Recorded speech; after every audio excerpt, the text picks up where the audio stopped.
오늘은요, 내 자녀의 행복, 양육으로부터. 성품이 미치는 범위는 당신의 재능, 교육, 배경, 인맥보다 넓다. 그런 것들로 문을 열 수는 있으나 그 문에 들어선 후 어떻게 될지는 성품으로 결정된다. 앤디 스텔리의 성품은 말보다 더 크게 말한다 중에 우리가 한번 생각해 봐야 될 대목입니다. 우리가 성공을 지키기 위해서 자녀 양육 굉장히 힘을 쏟고 있습니다. 그런데 우리가 많은 성공을 경험해도 결국은 그 성공을 유지할 수 있는 힘은 성품이다라고 이야기합니다. 그래서 오늘은 우리 자녀의 행복을 어떻게 양육으로, 특히 성품 양육으로 그 아이들의 행복을 지킬 수 있을까 함께 나누는 시간 갖도록 하겠습니다. 현대에 어떻게 자녀 교육을 할 것인가를 굉장히 고민하면서 다양한 방법으로 시도하지만 결국은 성품 양육이 답이다라고 말한 학자들이 굉장히 많습니다. 특별히 그 스탠퍼드 대학의 심리학자 루이스 터먼의 실험이 있었어요. 많은 사람들이 그 당시 지능이 높으면 성공하고 지능이 높으면 행복할 것이다 라고 생각을 해서 지능 높은 아이들로 키우려고 혈안이 되었던 시대입니다. 캘리포니아 초등학교에서 초등학교하고 중학교에서 IQ가 한 143, 135 이상의 천재를 1521명 대상으로 해서 굉장히 오랫동안 1921년서부터 1990년대까지 종단 연구를 한 거죠. 그 결혼, 학업, 직장 생활, 그래서 일생 동안 이렇게 꿰뚫어서 IQ 135짜리가 어떻게 사는지를 종단 연구한 거예요. 터머는 이 가설을 세웠어요. 머리가 좋으면 행복할 것이다. 지능이 높으면 행복한 인생을 살 것이다. 여러분도 그렇게 생각하시죠? 아예 맞아요. 저도 처음에 그래서 우리 아이 뭐 머리 좋은 아이를 키우려고 뭐 아유 별짓 다 했어요. 예, 근데 저도 결국 하나님의 성품대로 키우는 것이 가장 성공한다고 생각을 했어요. 근데 아마 이 연구를 했던 것 같아요. 지능이 135짜리를 정말 그렇게 많은 사람들을 종단 연구를 해서 이 지능 좋은 사람들이 어떻게 살고 있는가를 본 거죠. 그런데 이 각계의 엘리트가 돼서 정말 성공하고 정말 행복한 삶을 살 거다라고 가설을 세웠는데 아니었어요. 굉장히 이 천재들이 평범한 인생으로 마감했어요. 그리고 굉장히 또 일부는 아주 불행하게 살기도 하고 또 이렇게 우울증으로 앓기도 하고 정신병자가 되기도 하고 결국은 성공의 조건은 지능이 아니다라는 결론을 내렸어요. 그래서 결국 이 터먼 연구의 마지막은 지능이 아니다라고 결론을 내리고 그 성품이다. 그리고 기회 포착 능력, 기회가 왔을 때 그것을 탁 잡아낼 수 있는 기회 포착 능력. 그래서 우리가 뭐 성격과 인격이다라는 얘기는 다른 말로 말하면 성품이다라고 할 수가 있는 거죠. 또 이런 연구뿐만이 아니라 그 하버드 의대의 그 교수님이신 조지 베일런트 교수가 또 아주 오랫동안 연구했어요. 행복한 성공을 어떤 사람들이 이룰까? 그래서 어떤 사람들이 행복하게 성공하는 사람들이 될까? 이것을 굉장히 오랫동안 조사를 했죠. 그 하버드 대학교 2학년 학생들을 대상으로 해가지고 했거든요. 그러니까 하버드 대학 다닐 정도면 굉장히 그 지능 있잖아요. 그리고 뭐 가정도 뭐 그 웬만해야 들어가고 또 아이들이 그 여러 가지로 우수해야 되니까. 그래서 1937년부터 그 하버드 대학이 2학년 재학생 268명을 대상으로 해서 무려 72년을 연구한 거예요. 72년. 그 굉장히 오랫동안 연구했으니까 그 정말 우리가 신뢰도가 있죠. 그런데 이 사람들이 그렇게 막 썩 성공한 사람들이 많이 나타나질 않았어요.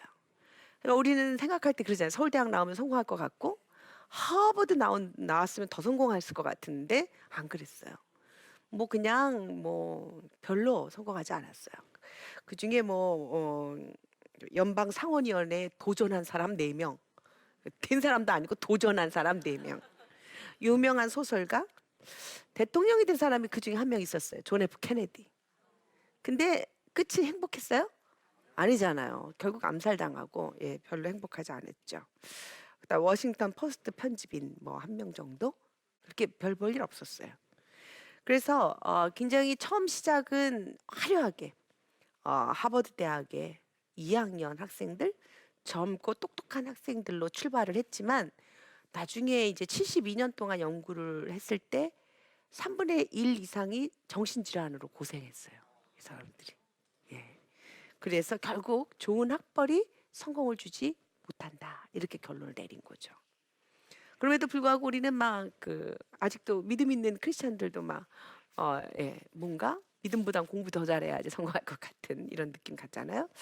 근데 이 결국 이분이 그렇다면 학벌도 성공하지 않는다면 뭐가 그러면 성공할 것인가? 이 연구 끝에 아주 중요한 이야기를 했어요. 행복한 성공을 이루는 7가지 요소라는 거예요. 여러분들 그 몇 가지나 갖고 있는지 한번 이렇게 좀 체크해 보세요.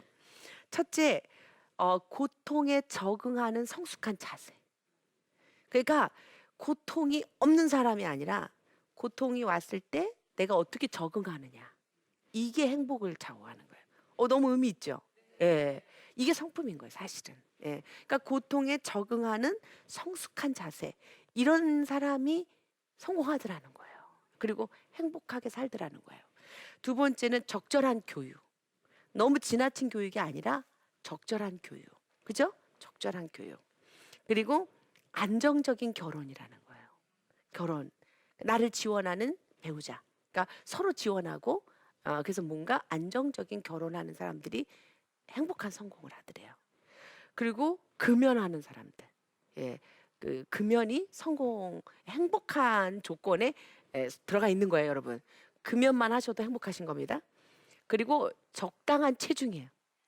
예, 그게 안 되면 적당한 체중, 다이어트 시작하시면 건강한 거예요. 금주, 그리고 적절한 운동. 7가지예요. 너무 좀 평범하죠?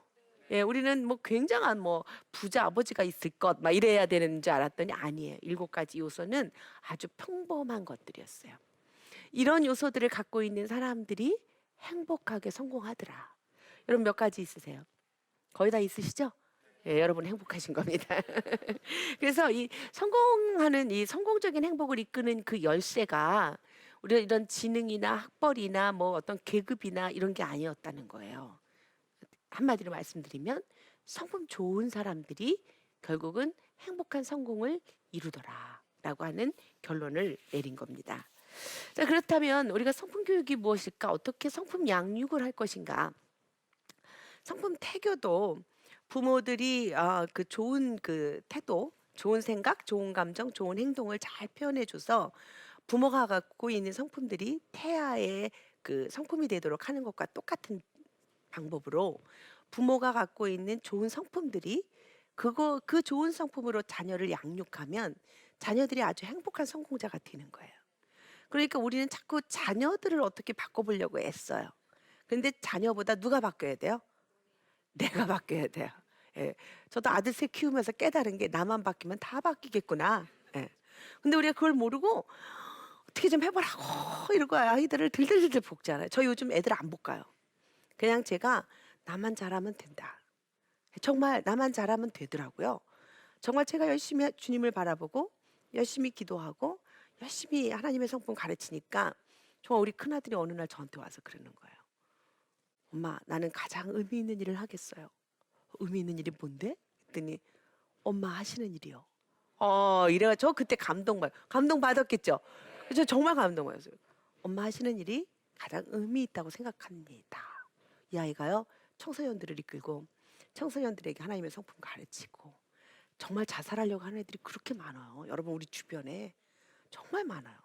이런 아이들을 어떻게 손댈지 모르는데 성품 교육으로 자살하려고 하는 아이들을 정말 생명으로 이끄는 그런 활동들을 하고 중고등학교에 가서 강의하고 대학교 가서 강의하고 이러면서 아주 행복하다는 거예요. 그래서 제가 행복이 무엇일까? 네. 행복은 돈으로 살 수 없는 거예요. 상황이나 환경 속에 있는 게 아니에요. 우리의 마음가짐인 거예요. 그러니까 우리의 마음가짐은 우리의 바로 생각, 감정, 행동의 표현인 거예요. 여러분 우리가 어려울 때 어려운 상황 속에서 어떻게 우리가 생각하느냐 그리고 어떻게 표현하고 우리가 어떻게 절망과 위기 속에서 잘 우리가 행동하느냐 이런 것들이 바로 우리들의 성품이란 말이에요. 이런 것들을 우리 자녀들에게 잘 가르치고 보여줄 때 아이들은 아주 가장 중요한 의미를 붙잡고 아이들이 행복하게 사는 거예요. 여러분 옆에 있는 분들하고 행복을 말해보세요. 어떻게 했냐면 당신을 보니까 더 이상 바랄 것이 없어요. 한번 얘기해 보세요. 시작. 당신을 보니까 전 더 이상 바랄 것이 없어요. 네. 그러니까 여러분 우리들도 이렇게 행복을 우리 스스로 지켜야 돼요. 그러니까 자꾸 우리는 비교하고 열등감을 갖고. 그러니까 이 행복 지수가 대한민국 사람들이 제일 낮아요. 특히 최근에 연구 결과로는 초중고 아이들, 대한민국의 초중고 아이들이 굉장히 행복하지 않다고 나왔어요. 그래서 정말 맨 마지막 꼴찌였어요. 남아프리카 공화국 애들보다도 낮았고 네팔 아이들보다도 행복 지수가 낮았어요. 근데 이 연구는요 또 너무 재밌는 게 이 아이들의 이 물질적 공급은 전 세계 2위래 2위. 그러니까 우리 아이들이 물질에 부족함이 없는 거예요. 근데 우리가 생각하면 그렇게 많은 것들을 받고 물질에 풍성하면 행복할 것 같죠. 근데 애들은 꼴찌에 아주 완전히 행복하지 않다라는 거예요. 이야, 이 기가 막힌 거 아니에요? 그러면 어떻게 보면 대한민국 부모님들은 억울해요. 굉장히 열심히 내 자녀들을 그냥 먹을 거 입힐 걸 그냥 최고로 그냥 씩씩거리고 얼마나 해줬는데 얘네들이 배은망덕하게 초등학교, 중학교, 고등학교 애들한테 물어보니까 행복하지 않다. 전 세계의 꼴찌에 꼴찌. 아주 심각한 대한민국의 아주 상처예요 지금. 청소년 자살률이 OECD 국가 중에 1위예요. 근데 암만 해도 이 1위를 못 이기는 거예요. 계속 10년 내내 1위였어요. 제가 성품 교육한 지 11년째인데 지난 11년 내내 1위였어요. 정말 왜 그럴까? 결국 대한민국의 아이들이 아주 일찍부터 너무 일찍부터 경쟁, 비교의식, 열등감에 시달린다는 거예요. 그러니까 아무리 좋은 것들을 갖다 주면 뭐예요? 아이들이 우울하고 아이들이 행복하지 않다고 말하고 그리고는 결국 자살을 선택하거나 우울증 앓고 있으면 대한민국의 미래가 어떻게 되겠어요? 정말 심각하죠. 네. 그러니까 우리가 정말 행복한 양육을 해야 되는 겁니다. 그래서 우리가 이 성품 교육은 무엇일까? 성품 교육은 생각, 감정, 행동을 변화시키는 거예요. 그래서 그 사람을 행복하게 만드는 교육을 하는 게 성품 교육이에요. 그러니까 우리는요, 성품 뭐 그걸 가르쳐야 돼요. 그냥 저절로 되는 거 아니에요? 이렇게 생각을 해요. 그런데 가르쳐야 되는 거예요. 예전에는 우리가 배울 수 있는 기회들이 많았어요. 3대가 같이 살고 할머니, 할아버지, 어르신들의 그런 이럴 때는 어르신들은 저렇게 결정하는구나. 우리 엄마가 인내하는 모습을 보면서 저럴 때 참아내는 거구나. 이런 걸 배웠어요. 근데 요즘은 배울 데가 없어요. 핵가족화 돼가지고 완전히 엄마 아빠는 일하러 가고 애들은 텔레비 앞에서 혼자 본단 말이죠. 그러니까 텔레비에 있는 가치관이 아이들의 가치관이 되는 거예요. 그러니까 아이들이 점점 배울 만한 데가 없어요. 그러니까 아이들이 갖고 있는 생각, 감정, 행동을 누가 지배하냐면 TV가 갖는 거예요. 이 세상을 잡고 있는 가치관이 우리 아이들에게 침투하는 거예요. 우리가 정말 좋은 생각, 좋은 감정, 좋은 행동으로 양육할 때 아이들은 진정한 행복자가 되는 것이고 이러한 행복한 사람이 진짜 성공하는 거예요. 예. 아무리 우리가 성공했다고 했는데 우울하면 뭐예요? 최근에 우리 가슴을 굉장히 아프게 했던 사건이 있었어요. 외고 다니는 아이였는데 공부 잘했어요. 동네에서도 그리고 이 아이를 아는 모든 사람들이 참 똑똑하고 공부 잘하는 아이라고 소문났던 애예요. 근데 이 아이가 계속 성적표를 가져와서 엄마에게 얘기해. 엄마, 나 몇 점 맞았어. 그럼 엄마는 늘 그래, 잘했다. 그런데 다음에 더 잘해야 돼. 그런데 이것도 잘해야 돼. 그런데 저도 잘해야 돼. 날마다 이렇게 토를 달았어요, 아이에게. 근데 이 아이가요, 어느 날 진짜 엄마가 원하는 만큼의 성취를 이뤘어요. 그래서 정말 좋은 성적을 딱 맞은 날 편지 하나 쓰고 투신 자살했어요. 근데 이 엄마에게 뭐라고 썼냐면 엄마, 이제 됐어?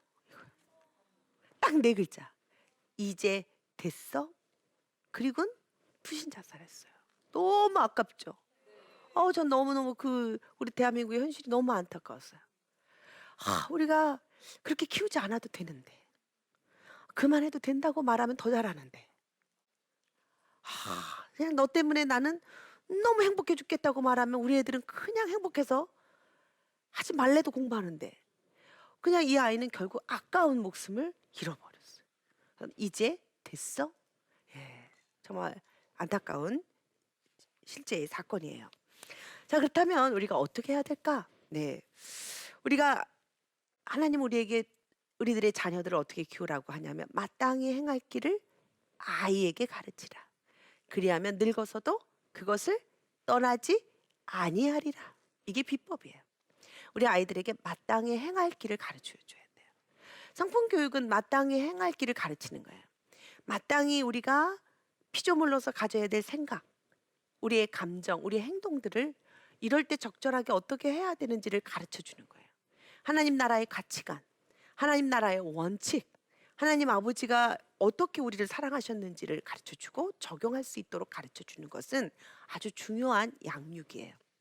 하나님은 우리를 로봇으로 안 만들어 주셨어요. 자유의지를 주시고 선택하게 하셨어요. 우리가 이 자유의지를 잘 사용하는 것, 그래서 우리가 악하게 사용하지 않고 선하게 사용할 수 있도록 교육해야 돼요. 이것이 바로 성품 양육이에요. 성품은요, 선택인 거예요. 우리 아이들이 어렸을 때부터 내 거야, 싫어, 안 할 거야 이러면서도 부모들이 훈계를 하는 이유는 안 돼, 그렇게 가면 위험해, 안 돼, 다른 사람 때리면 안 돼, 경계선을 가르치면서 이 아이가 건강하게 자랄 것들을 우리가 양육하는 거예요. 이런 아이들은 이 지침에 따라 반응하는 모습들을 배우게 되고, 그리고 이런 그 사람이 성장하는 원리와 원칙에 따라 자신들을 성장시킬 때 안도감 있게 다른 사람과 어떻게 관계를 맺고 어떻게 성장하는지를 배우게 되는 것입니다. 부모들도 배워야 돼요. 우리 아이들이 어렸을 때는 어렸을 대로, 점점 크면 어떻게 변하는지 이 심리적인 특징과 그 양육 방법들을 배워서, 근데 사실은 우리 하나님이 그렇게 하시거든요. 옛날에 내 모습하고 똑같이 나를 키우시는 분이 아니시고, 여러분 성경을 읽어도 작년에 읽었을 때의 그 기절과 1년 전의 기절과 오늘 나에게 주시는 말씀이 다르지 않습니까? 하나님 우리를 그렇게 양육하세요. 그렇게 먹이시는 거예요. 우리도 그렇게 해야 돼요. 우리 아이들에게 다르게, 이 아이가 아기였을 때와 유아기였을 때와 이 아이가 초등학교 다닐 때와 이 아이가 사춘기일 때와 그 아이들의 연령에 맞게 우리들이 지식을 따라 그 아이들에게 맞는 교육을 해서 이 아이들의 심령이 성장할 수 있도록, 생각과 감정, 행동이 성장할 수 있도록, 그리고 그 안에 믿음이 성장할 수 있도록 키우는 것이 아주 중요한 성품 양육인 것입니다. 특히 이 신생아기는 태어나서 아주 막 태어났을 때 이 아이들의 이 모든 인간의 이 뇌세포는 굉장히 위대합니다. 사실은 천재들이 태어난 거죠. 신경세포가 1000억 개 정도가 있고, 이 아이들이 계속 늘어나는데 엄청난 속도로 늘어나는 이런 그 놀라운 특징들을 갖고 있어요. 근데 우리는 이 시기를 그냥 내버려 둘 때 이 아이들이 성장하고 체계적으로 이 발달해야 될 때 못 배우는 거예요. 그래서 아이들에게 적절한 좋은 정보들을 주고 가르치고 훈계하면서 아이들이 그 시기에 맞게 아주 멋진 뇌세포들이 시냅스가 형성이 되도록 이 아이들을 체계 있게 가르치는 것, 오감각을 통해서 가르치는 것들은 너무나 중요합니다. 아이들의 성품 양육이라는 것은 아이들의 연령에 따라서 그 아이들의 신체적 특징, 그리고 그 아이들의 심리적 특징에 맞도록 가르치는 거예요. 하나님은 지금도 우리를 그렇게 가르치고 계시는 거예요. 이 상황에서 우리가 가르쳐야 될 것은 그때 하나님은 우리를 어떻게 사랑하셨는지, 하나님은 그때 우리에게 어떤 모습으로 나타나셨는지, 이런 모습들을 가르쳐 주면서 아이들이 하나님 아버지를 닮아갈 수 있도록 성장시키는 것이 바로 아주 중요한 성품 양육인 것입니다. 믿음은 갑자기 하늘에서 뚝 떨어지는 게 아니에요. 부모들이 갖고 있는 생각, 감정, 행동들, 그리고 하나님 아버지에 대한 믿음의 결정들이 자녀들에게 이어집니다. 오늘 우리가 우리 자신들을 더 우리를 지으시고 또 때에 맞게 또 우리의 각 사람의 특성에 맞게 다 똑같지는 않지만, 그래서 우리는 비교할 필요가 없어요. 하나님 우리는 각 사람에게 필요한 걸작 부모로 만드셨기 때문에 각 사람에게 필요함을 공급하시는 하나님 아버지인 것처럼 우리도 우리 자녀들을 각각의 처지에 맞게, 연령에 맞게 비교하지 않고 열등감 주지 말고 경쟁하지 않으면서 하나님이 나에게 준 선물인 그 자녀에게 집중하면서 하나님 아버지 닮아가는 성품 양육법을 실천해 보셔서 우리 아이들을 행복한 성공자로 만드시기를 바랍니다. 감사합니다.